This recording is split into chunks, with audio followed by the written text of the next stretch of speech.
आया साबू जट की पाई हुई कबड्डी खेड ग्राउंड लाहौर फारूक जट आए चोटी के प्लेयर भाई जी जिन्होंने नैशनल खेडिया ने फारूक जट दे साबू जट आए हसाना का पेड़ ए टक्कर टक्कर टक्कर टक्कर आए जिंदाबाद भाई ताड़ी आए साबू जट दे नाल आए हाय हाय हाय अल्लाह अकबर अल्लाह अकबर आया माखा जट राजू राकट दे माखा जट आया माखा जट नंबर माखी जट दा भाई देण वारी भाई भुख पै जाती जिंदाबाद भाई नंबर रेडर दा किन्ने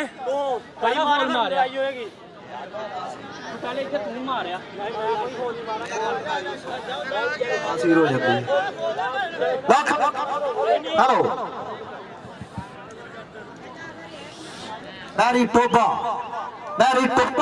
हाँ टोबा और जग्गाई की अड़ा और ला गया ये फा बल्ले बल्ले और चानिया कबड्डी क्लब का जग्गा बल्ले बल्ले करा गया भाई मैरी टोपे नु ये फा ला गया जग्गाई की अड़ा और बल्ले बल्ले बल्ले जिंदाबाद भाई जी जिंदाबाद।